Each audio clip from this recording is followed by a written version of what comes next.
Is a relationship the cure for unhappiness? We're going to answer that. First, if you like what you see, comment, like, and subscribe. And be sure to hit the bell so you can receive notification when we put out new videos, which we do every week. So what's the answer to this question? I think the answer is no. Maybe not just no, but hell no. That's an emphatic no, folks. Why no, Jeff? Well, because for one thing, relationships are not happy or sad. The people in them are happy or sad. If you're a happy person, you'll probably be happy in a relationship. If you're an unhappy person, you're probably going to be unhappy in a relationship. You know, I actually appreciate this concept. It's a fairly new one for me, but we've heard people say, I'm in a happy marriage, or I'm in an unhappy marriage. But marriages don't have feelings. They're just an entity. And they're an important entity, but they have two people in them. What we have in marriage is two unhappy people, or two happy people, or a happy person and an unhappy person. We have people who have feelings within the relationship. You know, one thing we've seen a lot of is a person gets divorced after a lengthy marriage, 10, 15, 20 years, whatever. They feel this deep sense of loss, and they're in a hurry to replace what they've lost. And I think that is a big time error, because you don't replace a 15 or 20 year marriage or whatever it might be with a quick new marriage. I mean, I've known people who have done this, gotten remarried, 2 or 3 months after ending a multi-decade marriage. A lot of those second marriages have been brief and short-lived because people got into it before they had really healed and done the self-reflection that you need to show up better in another relationship. And if the marriage ends up working out long-term, we've heard people say, I don't really know where my last marriage ended and where the new marriage began. It's like I just kept being married, I just replaced the person. It's important after a relationship loss to take a little time to reflect. I think sometimes wanting to restore everything that was lost all at once gets in the way of really being reflective and evaluating and seriously considering intentionally, okay, how am I going to make the next marriage different? How am I going to be a different husband or wife? How is our approach to a marriage going to be different? A classic thing you see is you'll get two divorcees together and they both have that painful story, and they spend the entire time talking about their divorces and how bad their spouses were. That doesn't show a lot of increased emotional maturity. Might be a quick free therapy session, but it doesn't feel good. It doesn't feel good, and it doesn't show your partner that you're ready to have a more mature relationship, that you have the tools for a relationship that will be more wholehearted and healthy the next time. You know, I think it might be a good thing to mention in this video, the dating paradox. When Greg Bear was interviewed by us on LilyPod, and he said, it's not really about what they say, it's how they say it. If there's any kind of desperation in their voice that they really want to be dating, they're not ready. If they think, my life's pretty good, well, they're ready. So the paradox is that when we are desperately wanting to be with someone, we're not ready for that partnership to be really healthy and intentional. When we are happy on our own, when we are more healed and whole from whatever loss we've experienced before, it's when we're ready to date. In fact, Greg said to us during that interview that the way to prepare to begin dating again is to be more healed. I loved that. And that's why the first 8 chapters of our book, Intentional Courtship, is about healing, finding forgiveness and compassion and healing your heart. And to explain why that makes you more ready than really needing that relationship, goes back to another video that we filmed on, is it better to be wanted or needed? The thing is, if you're wanted, you are chosen, right? But you can't be chosen if you're needed, because there is no choice. If they need you, they need you. If you want to have two people in a relationship who are happy, you're ultimately going to find that best first to have two happy, healed, whole people come to the relationship. Second, to place an emphasis on developing the energy of want and desire rather than need.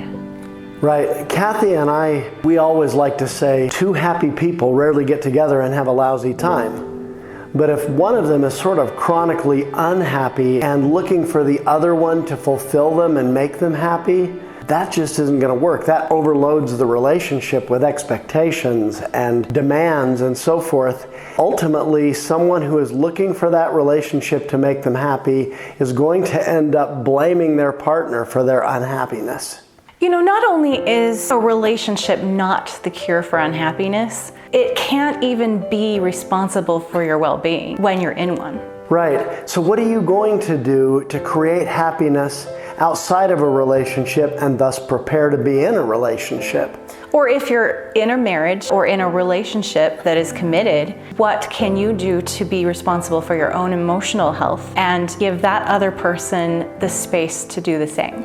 Look for wise people who are committed to be unconditionally loving, to accept you as you are without you needing to change. And that will help to fill you up with positive energy and light so that you can go forward and be more prepared to love more unconditionally yourself.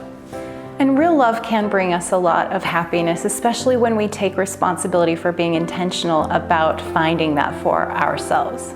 Cathy talks a lot about self-care. And it's important also that we take care of our own needs. If I'm constantly anxious and I don't feel like I have time to go to the gym and exercise, it might be time to reevaluate, because I can show up better for my wife, my kids, my employer, whoever, if I am taking good care of myself and have energy. And when you do that, when I do that, when anyone does those things that help their overall energy, their state of being to be a higher elevation, we have real impact on those around us. In fact, I think often throughout every day that my number one job is to be in a place of feeling good. Because if I feel good, I'm going to lift others who may not be feeling good. And I'm not likely to be dragged down by some mishaps through the day or even maybe someone else's negative energy. I can hold that high vibrational pattern if I'm taking good care of myself. Right, so taking good care of ourselves is a big part of maintaining happiness.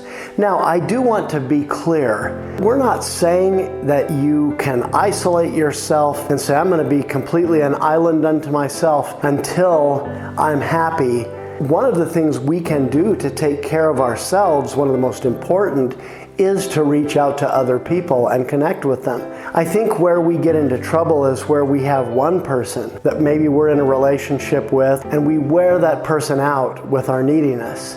That's a place where we need to learn to back up a little bit and let any relationship, whether it's a romantic relationship or not, just to breathe a little bit. It's good to have friendships be something we want and desire and not need. So many of our viewers know I'm an attorney, and I was a practicing attorney in private practice for several years. There was this time when a young woman who I had known before came in wanting a divorce. Her complexion was pale. She had these dark circles under her eyes. She looked like she hadn't been sleeping. So we sat down and talked about what was going on, and she said that her husband would come home after work every day and play video games and didn't help with the baby and didn't take her out to do social things, recreation, or anything like that. And she was feeling very boxed in by this relationship. As we talked more about it, I said, you know, you used to be a happy person. You were always excited about something. You were learning new things. Somehow in this relationship, you have given responsibility for your happiness over to your husband. Now, we're not going to fill out divorce papers today. What we're going to do is go home and decide to make yourself happy. Whether that means calling a group of girlfriends and having a girls' night, going out to dinner and a movie, taking classes, whatever it takes, and leave the baby with your husband, or if he won't watch the baby, get a sitter. But do the things you need to do to make yourself happy outside of the relationship so that you're not overloading the relationship with your expectations. Is he going to join you or not? Who knows? But the real point is, whether it does or not, she's going to be a happier person. She's going to show up more as the woman that that guy fell in love with in the first place. You know, Jeff, this is why I love you and why I've always thought you were a great lawyer, because it takes a good combination of a healer and a warrior in the law practice. And in this case, you were a healer for her. You know, I might have made more money if I had said, let's kick that dirtbag out. But of course, that's not the point. She wrote to me a few weeks after that and said, your advice is really working. So for those of you who are in a relationship or in a marriage and you are feeling unhappy, take responsibility for your happiness, become a happier person, and see what happens. You never know. One final thought. You know, we don't have to wait until everything is perfect or we're perfectly happy all the time to begin dating and developing relationships. That's not what we're telling you. What we're saying is be more healed. Let's get to a point where we're generally a happy person before we start thinking about joining our life to someone else's. I know it's tempting, but a relationship is not the way to solve your problems. That person's coming to the relationship with their own set of things they've got to work on and deal with. It's not going to simplify things, it's going to complicate things. Doesn't mean it's not worth doing. The point is, get to that point where you're basically happy and peaceful, and then you've got a decent shot of getting into a relationship that's going to be healthy and successful. In what ways have you taken responsibility for your own happiness and emotional well-being? We would love to hear your thoughts about this in the comments. And remember, any time is a great time for more love and happiness in your life. Thank you for watching.